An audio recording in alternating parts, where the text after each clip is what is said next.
Have you ever wondered if the Bible accepts or condemns walking your dog?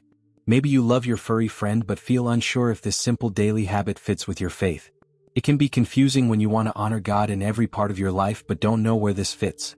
In this video we'll explore what the Bible really says about walking your dog, helping you find peace and clarity so you can care for your pet without guilt or doubt.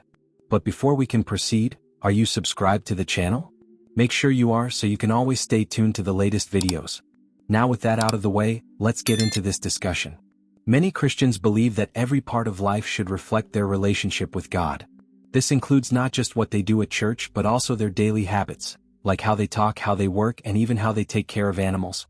Because of this mindset, some people may ask a question that sounds unusual at first. Does the Bible accept or condemn walking your dog? To answer that question, we need to be honest about what the Bible does and does not say. The Bible does not talk directly about walking dogs. The practice of walking a dog on a leash for exercise or companionship is something modern. In biblical times, dogs were not commonly kept as pets. They were often used for guarding flocks or seen roaming the streets.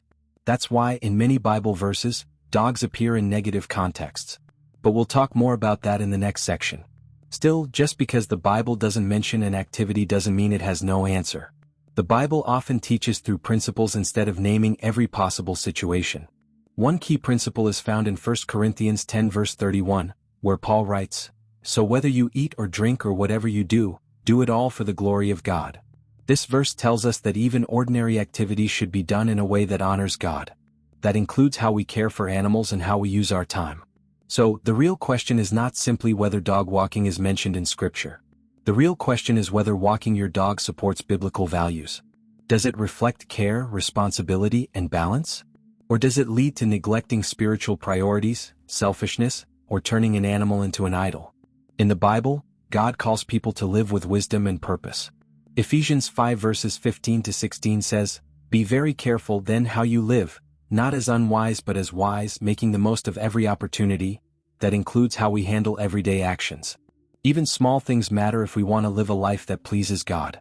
So before deciding if walking your dog is right or wrong, we must first look at how the Bible speaks about dogs, animals, and daily life. That's what we'll explore in the next section as we try to answer. Does the Bible accept or condemn walking your dog? When we look at the Bible, we see that dogs are mentioned several times, but usually in a negative way. This may surprise people today because dogs are often seen as friendly, loyal pets. But in biblical times, they had a very different role in society. Dogs were not typically household companions. They were usually seen as wild animals, often dirty, aggressive, or scavengers. Because of that, the word dog in the Bible was often used to describe things that were unclean, foolish, or spiritually dangerous. One example is Proverbs 26 verse 11, which says, "As a dog returns to its vomit, so fools repeat their folly." This verse uses the image of a dog to show how people who repeat their mistakes are acting foolishly and without wisdom. The picture is meant to be unpleasant, and it reflects the low view people had of dogs at the time. Another example is in Philippians 3 verse 2, where Paul writes, "Watch out for those dogs, those evildoers, those mutilators of the flesh." Here, dogs is a strong insult. Paul is warning believers to stay away from people who twist the truth and lead others into false teaching. He is not talking about actual animals, but he uses the image of dogs to make a strong point about moral and spiritual danger. We also see this in Revelation 22 verse 15, which says, "Outside are the dogs, those who practice magic arts, the sexually immoral, the murderers, the idolaters." In this case, dogs represents people who are excluded from the holy city because of their sinful lives. Again, the word is used to describe spiritual uncleanness and rebellion. These verses show us that, in the biblical context, dogs were often symbols of something negative. That doesn't mean the Bible is saying that dogs themselves are evil, but it reflects how dogs were viewed in that culture. Uncontrolled, dangerous, and outside of holiness. However, this cultural view doesn't automatically mean that all contact with dogs is wrong. It simply shows us how the people of that time understood dogs, and why they used the image of a dog to make serious points about sin, foolishness, or rebellion. This background helps us understand the context when we read verses about dogs. But we also need to see how the Bible talks about animals in general and the values behind how we treat them, which we'll cover in the next section. To understand what the Bible means when it talks about dogs, we need to consider the historical context. The way people in biblical times saw dogs is very different from how people see them today. In the ancient world, especially in Israel and the surrounding cultures, Dogs were not pets in the way we know them now. They were not usually kept in homes, played with, or treated as companions. Instead, they were often used for guarding property or livestock, and many of them roamed freely in the streets, surviving by eating garbage or dead animals. Because of this, dogs were commonly associated with filth, danger, and lack of control. They were not trained or cared for like modern dogs, and they were often aggressive or unpredictable. This explains why the Bible uses dogs as a symbol for negative things, like foolishness, uncleanness, and evil behavior. It reflected what people saw around them. In that time, to call someone a dog was a serious insult, meant to describe someone who was wild, unclean, or dishonorable. In contrast, today dogs are usually seen in a very positive light. In many cultures, dogs are considered loving, loyal, and protective. They are trained to behave well, cared for with attention, and often become part of the family. Many people see their dog as a source of joy and comfort. They take their dogs for walks, play with them, feed them special food, and even take them to the vet for regular care. This shift in how dogs are viewed has changed how people think about owning and spending time with them. Because of this difference in culture, we can't take Bible verses about dogs and apply them directly to today's situations without understanding the context. When the Bible talks negatively about dogs, it's using the cultural understanding of that time, not making a permanent rule about dogs in every society. That means we need to be careful not to assume that walking a dog or having one as a pet is wrong just because of how dogs were seen in ancient times. Enjoying the video so far? Then leave a like if you want to see more. Instead of focusing on the animal itself, we need to focus on the values behind how we treat animals. Does the way we care for them reflect kindness, responsibility, and balance? That's the real issue. And that leads us to the next point, what the Bible says about owning animals and whether it supports or warns against it. One important point to understand is that nowhere in the Bible are people told that owning pets, dogs or any other animals, is wrong. The Bible does not explicitly forbid having animals as companions, nor does it command believers to avoid animals. Since pets as we know them today were not common in biblical culture, the Bible doesn't mention them directly. However, it provides guidance about how we should treat animals and how our actions should reflect God's will. In the Old and New Testaments, the Bible shows respect for animals as part of God's creation. For example, in Genesis 1 verses 26 to 28, God gives humans dominion over the animals. Let them rule over the fish in the sea and the birds in the sky, over the livestock and all the wild animals. This dominion is not a license for cruelty or neglect, but a call to responsible stewardship. Humans are expected to care for animals wisely and compassionately. In fact, the Bible encourages kindness to animals. Proverbs 12 verse 10 says, "The righteous care for the needs of their animals, but the kindest acts of the wicked are cruel." This verse highlights that caring for animals is a mark of righteousness. Feeding, protecting, and providing for animals is seen as a good and honorable practice. Because of this, having pets and taking care of them, including walking dogs, can be an expression of godly responsibility. It shows kindness and concern, which are qualities God values. Pets rely on their owners for food, safety, and companionship, so caring for them well is a way to reflect God's love for all creatures. However, this care must always be balanced. Pets should not replace God or become idols in our hearts. The Bible warns against putting anything before God, and our love for animals must not overshadow our devotion to Him. But owning and walking a dog itself is not forbidden. Rather, it's how we manage that relationship that matters. The Bible clearly shows that God cares about animals and their well-being. This is an important point when we consider activities like walking a dog. Caring for animals is not just a human responsibility, it reflects God's character and concern for all His creation. One key verse is Proverbs 12 verse 10, which states, "The righteous care for the needs of their animals, but the kindest acts of the wicked are cruel." This verse teaches that people who live rightly before God will treat animals with kindness and meet their needs. It shows that cruelty toward animals is wrong and contrasts it with righteousness. Walking a dog regularly can be part of meeting an animal's needs, such as providing exercise, companionship, and mental stimulation. Another example is found in Genesis 9 verses 9 to 10, where God makes a covenant with Noah that includes animals. "I now establish my covenant with you and with your descendants after you and with every living creature that was with you, the birds, the livestock and all the wild animals." This shows that God's care extends to all creatures, not just humans. It reminds us that animals have value in God's eyes. In the New Testament, Jesus also demonstrates care for animals indirectly by teaching kindness, mercy, and compassion to all living beings. While there is no specific story about Jesus and dogs, his teachings about loving others can be applied to how we treat animals. Compassion is a fruit of the Spirit, Galatians 5 verse 22, and it includes how we care for those who depend on us, including pets. Caring for your dog by walking it regularly fits into this biblical principle of kindness and responsibility. It provides physical health and mental well-being for the animal. Walking a dog also prevents cruelty caused by neglect or abuse. When we meet an animal's needs, we reflect God's love and goodness. However, this care must not become an excuse for selfishness or neglecting spiritual duties. The Bible calls us to balance our responsibilities, loving God first and others second, while also showing kindness to animals. In this way, walking a dog can be a positive act if it is done with the right heart and priorities. Understanding that God cares about animal welfare helps us see that walking a dog is not just a casual activity, it can be part of responsible stewardship and godly living. The Bible teaches that humans have an important responsibility to care for the earth and all living things. This responsibility is called stewardship. From the very beginning, God gave humans the role of managing and protecting His creation in a wise and caring way. This responsibility includes everything around us: animals, plants, land, water, and all natural resources. In Genesis 1 verses 26 to 28, God says, "Let them rule over the fish in the sea and the birds in the sky, over the livestock and all the wild animals." This shows that humans have authority over animals, but this authority is not a permission to mistreat, harm, or abuse them.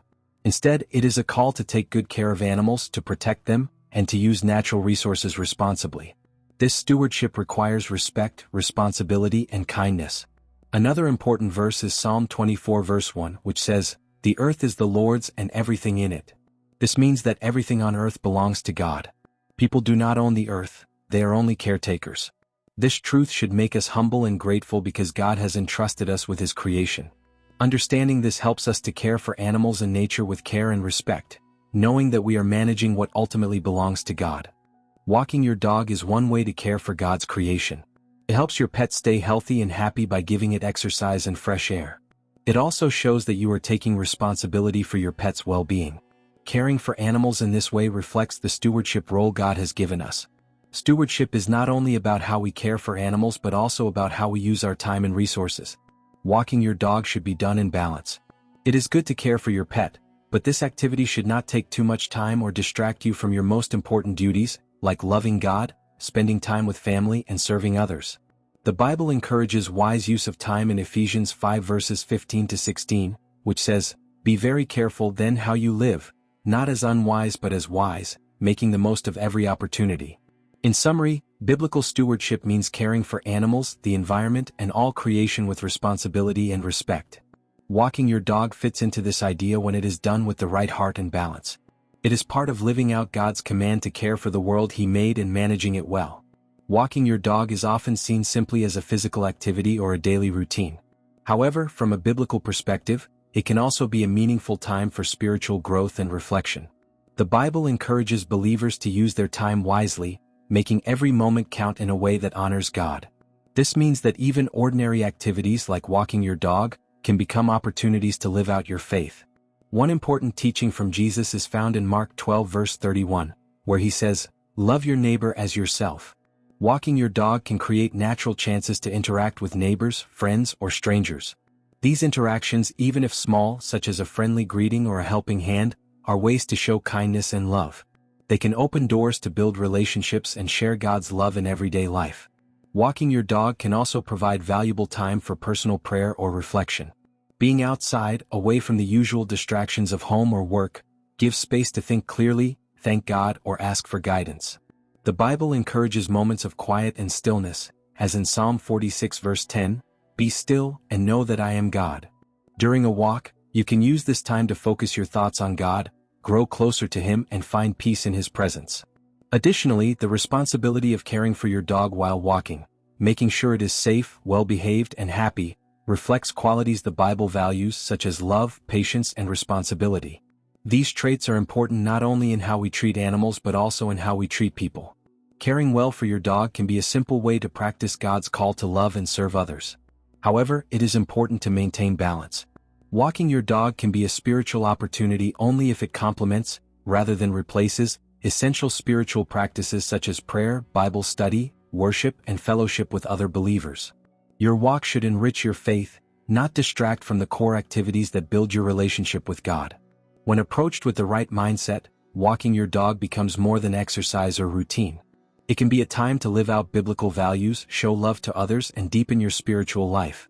The Bible warns believers about the danger of idolatry, which means putting anything or anyone in a position above God. This warning applies to many areas of life, including our relationships with animals or pets.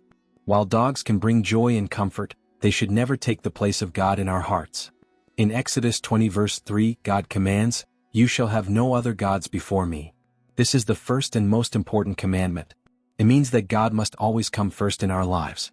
When anything, even a pet, becomes more important than God, it becomes an idol. Idolatry can harm our spiritual health because it shifts our focus away from God's love and authority. Sometimes people may love their pets deeply, which is natural. Pets can be loyal companions and sources of comfort during difficult times.